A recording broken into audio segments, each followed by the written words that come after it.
Bismillahirrahmanirrahim. Assalamualaikum warahmatullahi wabarakatuh. Selamat sore Waalaikumsalam semuanya. warahmatullahi wabarakatuh. Selamat sore semuanya. Apa kabar? Sehat, Bu. Alhamdulillah. Semoga kalian semua dalam keadaan sehat dan semangat belajar walaupun terganggu banyak jaringan ya, adik-adik. Sebelum kita memulai pelajaran, alangkah baiknya kalian menyalakan kamera terlebih dahulu dan menonaktifkan mikrofon selama saya menjelaskan materi. Baik, terima kasih. Nah, hari ini kita akan belajar tentang cerpen. Adik-adik ada yang tahu apa itu cerpen? Cerita pendek. Ya, betul, Indri. Cerita pendek. Nah, adapun tujuan pembelajaran yang pertama itu pembelajaran kita agar supaya kalian mengetahui, memperoleh dan menarik dan menyusun outline cerpen secara sederhana.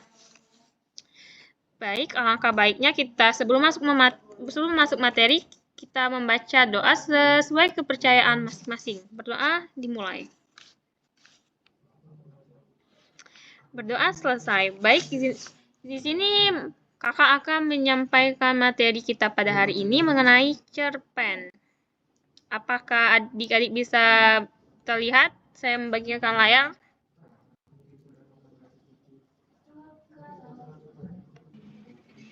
Sehat, Kak. Baik, terima kasih.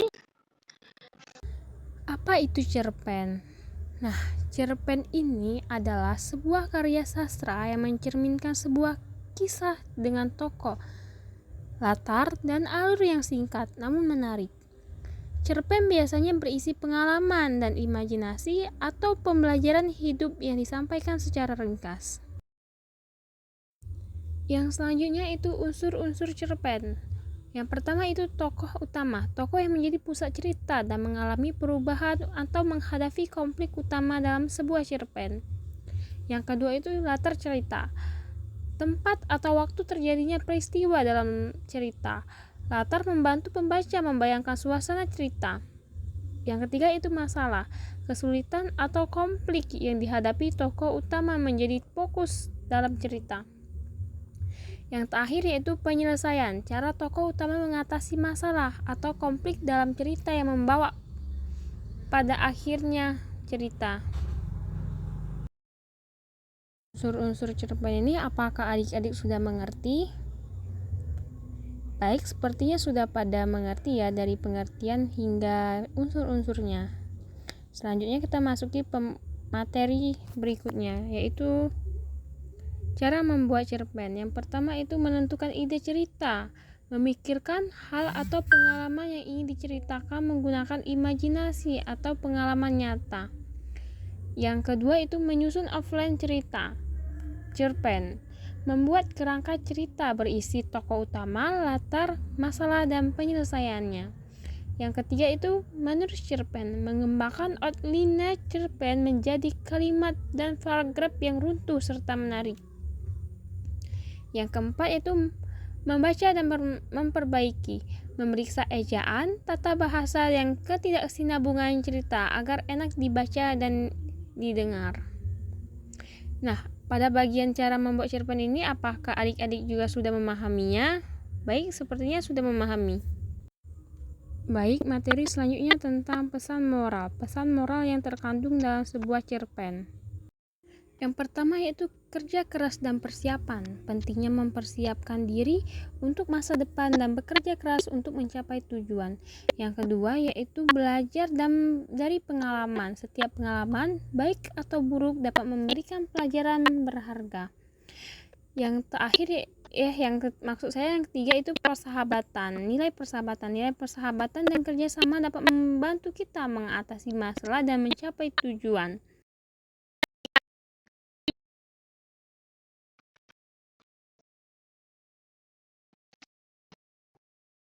Selanjutnya itu keberanian menghadapi tantangan. Kita harus berani menghadapi tantangan dan tidak takut mengenal risiko. Yang terakhir yaitu kejujuran dalam kebaikan. Tindakan baik dan kejujuran akan selalu dihargai dan membawa dampak positif. Baik, sepertinya sudah memahami materi. Sekarang kalian coba imajinasikan atau pengalaman yang bisa dijadikan sebuah cerpen. Sekarang Ibu minta Indriani untuk menyampaikan. Baik, Bu. Suatu hari di musim panas yang terik, ada semut. Semut itu rajin mengumpulkan makanannya. Ia mencari makanan, eh, terus semut itu menyimpan makanannya itu di lambung perutnya. Terus semut sangat giat mencari makanan di musim panas. Pada saat semut mencari makanan, dia bertemu dengan belalang, lalu menegur semut. Hai semut, kata belalang. Kenapa kau begitu rajin dalam mengumpulkan makanan? Kemudian semut menjawab, aku mengumpulkan makanan itu untuk musim dingin nanti, agar tidak kelaparan. Sampai akhirnya musim dingin pun tiba. Terus pada saat musim dingin ada belalang menghampiri semut. Karena dia tidak punya cadangan makanan, melihat semut datang kepada belalang, semut merasa kasihan karena dia tidak punya makanan. Terus belalang meminta makanan itu ke semut. Dengan baik hatinya si semut tadi lalu dikasihnya belalang itu makanan. Sudah, itu saja.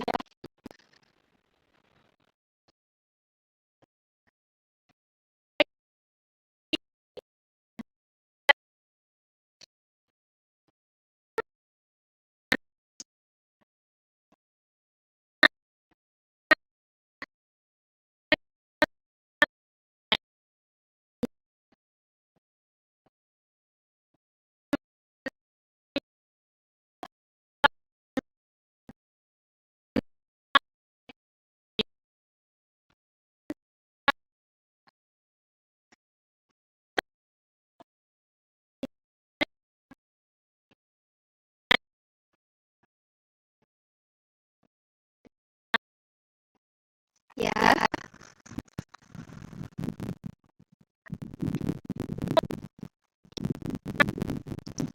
tokoh utamanya adalah semut dan belalang.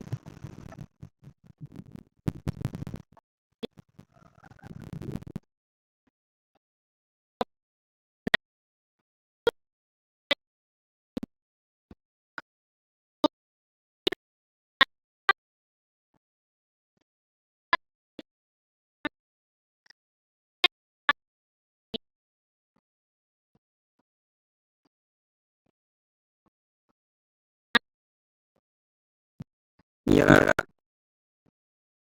Bisa diulang Kak? Putus suaranya Kak, jelas.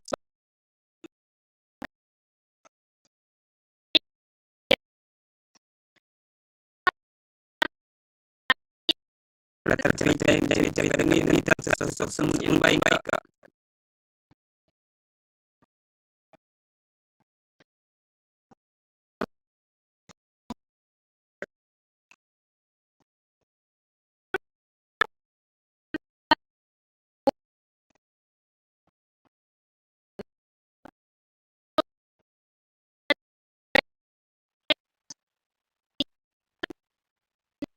Baik, dari pemahaman saya, penyelesaian masalahnya itu ketika musim dingin tiba, belalang kelaparan, dan saat itulah semut menolongnya, lalu berbagi makanan yang semut punya.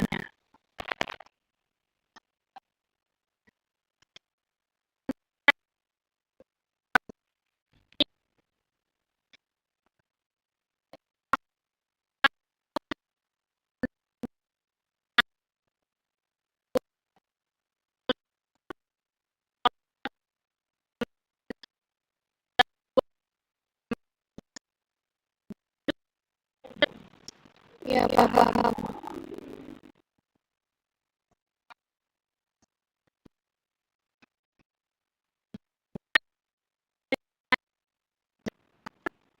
Paham.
Waalaikumsalam warahmatullahi